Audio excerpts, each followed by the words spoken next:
Hey everyone, it's Jason. Welcome to Railroad Tiles, the energy expansion. So this is definitely different than all the other expansions because we've had stuff where we're adding different terrains, forests, lakes, deserts, things like that. So this we're not actually really adding anything else. I guess monuments was one where we weren't really adding that, but this is kind of like that in that theme. We're adding extra things to the board. So we're going to have some cool looking tiles here and all the purple ones. So we're going to have 7 different ones. We're going to have some new activate tokens and some new objectives. So let's go ahead and see what's all in this set. So we have 42 energy root tiles, the 12 energy objective tiles, again 4 for each one, so 1 for each player. 3 wind turbine placement tokens, 15 wind turbine pawns, and the bags. We're going to have a purple bag to go with the set, which matches it very well. Like I always, shuffle all the energy root tiles inside the expansion bag so you draw them separately. Add the wind turbine pawns to the general pool. Remove the placement tokens with the car, train, travelers, one without the objective flags. From the game, add the 3 wind turbine placement tokens in their place. Shuffle them with the other placement tokens to create the stack. So, how you typically set up an expansion. Then down here for our round setup, we're going to revealing route tiles. Follow the premix. You're going to always have an extra expansion one replacing the bottom core, except for that 4th spot, which you'll have double expansions. So this way you're always drawing regular tiles, in addition to getting some expansion every turn. Energy tiles have a couple of different things on here. So we have identified by the presence of cables on them, as well as their purple. Our new type of route tile. In addition to empty sides, highway side and railroad sides, which follow regular placement, they also have cable corners, which don't have to be connected with other cables. And then they'll have the little purple turbine spots. So we'll have different energy cables, like popping off the sides of the map, or off the corners. They're always in the corners, it looks like. So how do we play with these? Cable connections. Whenever an energy cable... whenever energy tile have touching cable corners, those cables are connected to each other. Okay, so they're not going to be like artwork connected, but just as long as the corners are touching. If a cable is connected to this one wind turbine, it is energized. Ooh, interesting. So you have to connect multiple power things together to do those.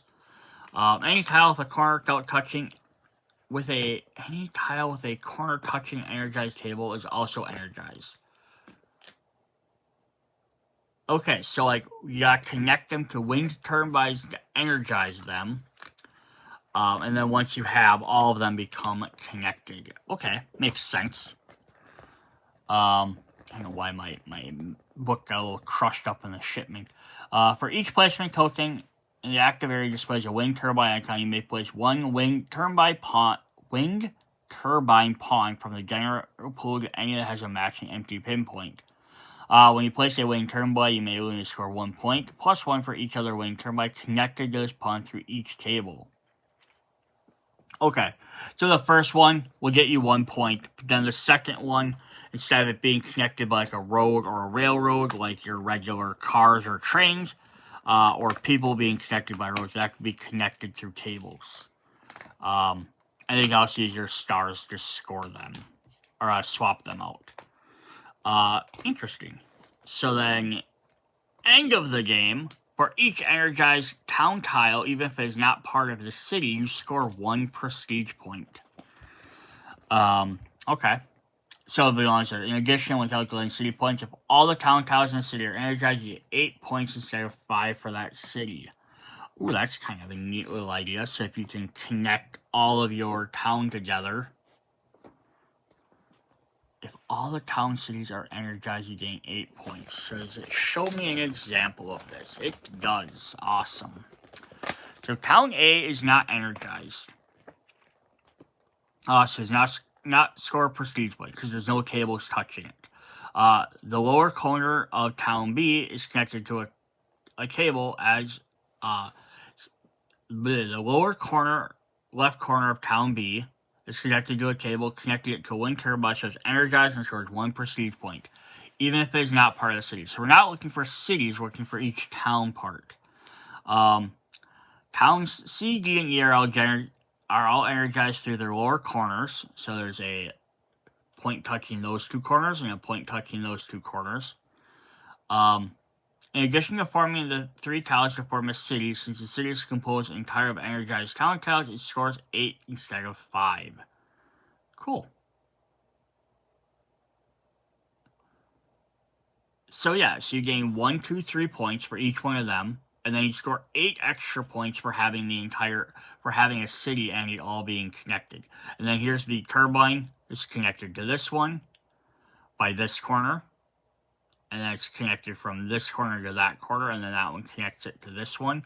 So even though there's a turbine pinpoint here, it's not running anything. You only have to use this one.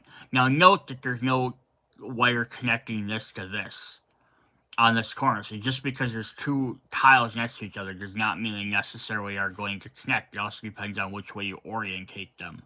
It's very interesting. Alright, then we'll have our objectives. We'll look at a little bit more. We have the laboratory, the solar farm, and the casino, and as well as our challenge solo mode. So let's take a look at our tiles. Alright, so let's take a look at our stuff. So first we're going to have our little clock ones. We're going to have the 3 different ones, just matching the 3 different symbols. So you get place one or the other, depending on which one you want to place. Then we'll have our actual turbines, which kind of look almost like airplanes. To an extent. But yeah, I always love the little screen printing on the meeples. I think that's a really great thing to be able to do. I just started there. Now let's take a look at our actual tiles. So we have some very interesting ones here. So we're going to have, now it's going to make these even more interesting than some of the other things because the cable corners are always going to make a difference. So like this one has one, like, you can rotate it whichever direction you want, but it has it on 2 corners. We have one on 3 corners. Also have turbines. We have one that has opposite corners, and then we have one that has 1 corner. So which corner it has is going to make a difference because it has to connect to another corner to energize something else. But since these come directly with potential spur turbines, you can definitely start those up. We do have 1 tile by itself that's just all 4 corners. This can be very helpful for connecting all of those. Now all the rest of them, we're going to have roads on them, or railroads. So we have the opposite corners with some roads. Little dinosaur skeleton on there is a llama. That's awesome. And then we have the railroad one. It has like a dartboard and a bench. Not a dartboard, arrow target, I guess, would be the word I'm looking for. Alright, then kind of going down from those, we have some straights with some corners, so a T shape. Just the railroad and the regular roads look a little bit different for that. So this one has it in the bottom corner. This one has it in the top corners.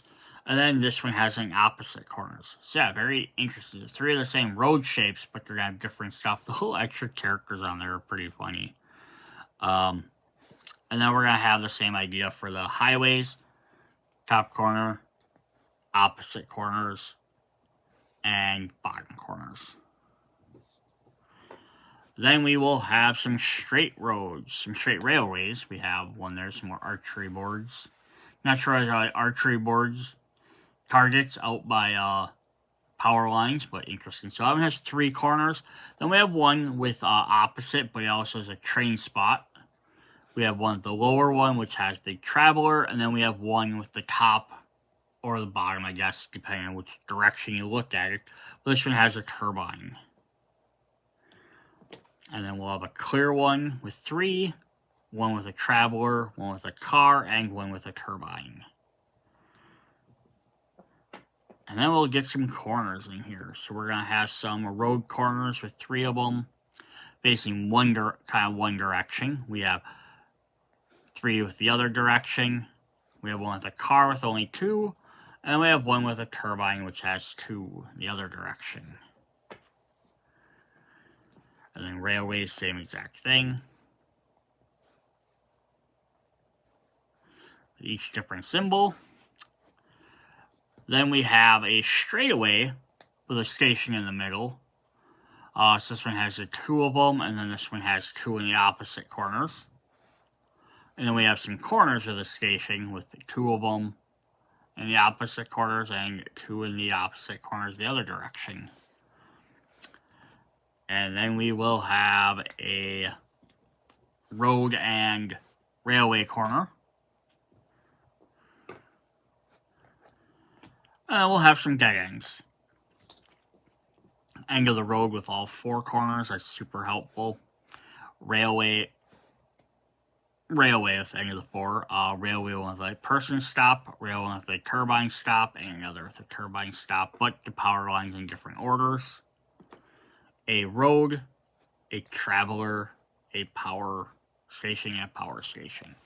So very interesting. So this could be a very interesting one because this one's probably going to be the one that's going to integrate into the rest of the game the most because it doesn't have an additional new tile. Like the other ones, when you get like stuff like the forest, the lakes, the deserts, you have lots of the other ones. You have stuff where it's going to be like, I place this instead of one of my regular tiles. So it's going to take up the space of one of those. Although there are no town tiles in this, so you're not gaining any extra towns by playing these. So that is also another thing to note. But yeah, I think but also going to make this one a lot more interesting versus just having, like, well, we got more regular tiles to play with, anything special, is the fact that you're going to have to keep orientation a lot more in mind when you play this. Because if we grab, I throw all the tiles in the bag. So if we're playing this corner box, right, you really, now you want to connect your road or your railways, depending on that might help you. You might have to decide, though, does it make more sense to, is it going to make more sense to play on this spot and start a corner this way, or I want to play it there, but it might depend on where you can link up your other tiles to.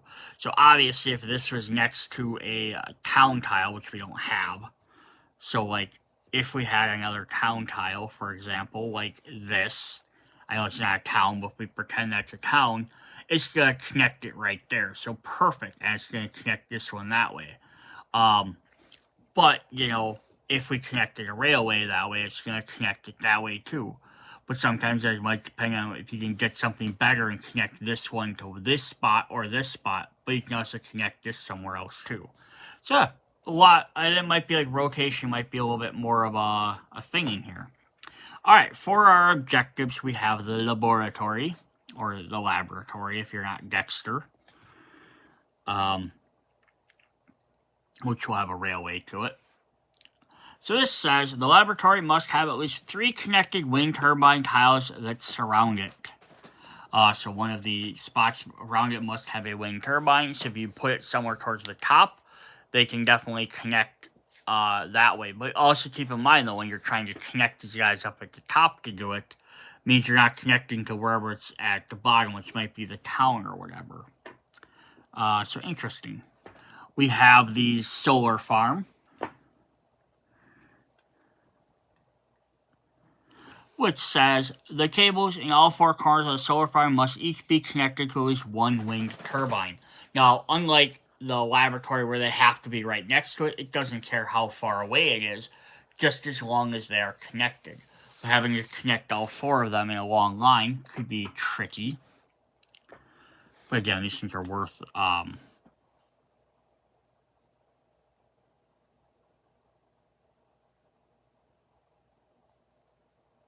should I say how much they're worth? They don't mention in here. I think they're worth 3 points each.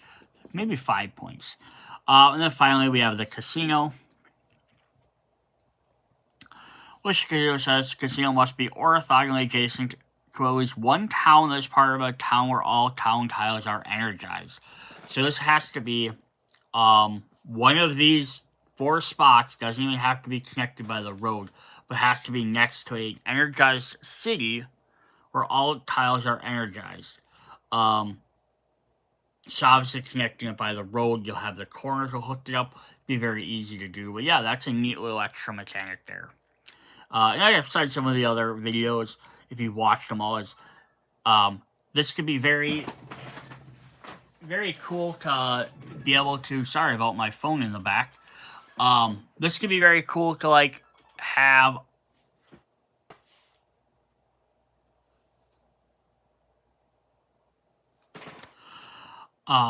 No, as I've said in other expansions, and this if you watch them all, is what could be really fun with these would be adding an additional, either create your own tiles, or if they ever added additional, expansions to go with these expansions, would be kind of neat. Because this would be a fun one where you could add more different things that have to be connected, or objective tiles. Again, because we have stuff like, oh, you have to have one that's, like have an objective where you have to have, X number of things in a row, like X power lines or energized things in a row, or have something else that has to be powered. Um, or maybe even have like a special objective somewhere in the game. It's like you're playing with this expansion, be like, oh, here's this thing. It's like just as an idea, be like, like Amish village town, like, right? That's the objective tile. It's like actually anti this. It's you cannot have this adjacent to any power lines, right? I know that technically they probably do have power lines running by there, and they might even use electricity. I'm just saying that'd be kind of a fun, interesting, different mechanic, right? Like you have to try and build all these power lines around that. If you drew this objective, though, now you have to place this on the board somewhere, and you have to actively work around that one tile. It'd be kind of interesting. Or even it'd be kind of neat. We'd have other things where you could find some way to connect different expansions together. So that'd be kind of fun too. Alright, so that's what we... Oh, wait. No, that's not what we have. We have to look at our solo modes. So we have NIMBY. Your biggest rectangle does not contain any wind turbines. So, like, right there. So that'd be a definitely interesting thing to do. So you have to make a big giant one, but you have to put all your turbines, like, outside your town, essentially. The power grid, your biggest rectangle, must have at least 3 corners connected to each other through cables. And Sin City, create a town containing at least 6 town tiles, all which are energized. Yeah, so some of those are fun. I think some of these might even be kind of interesting to do in the regular mode. They might either be too easy, or too hard. It might be too hard to do one of these other ones because creating certain things you might not get enough tiles, or they could sometimes be too easy just because it might be, don't do this, and it's like, well, it's easy because I didn't draw those tiles to do that. But that's what we have for the energy expansion. If you guys are enjoying the videos, hit me up in the comments if you like. And then check out the rest of the videos in the description. See you guys later. Bye.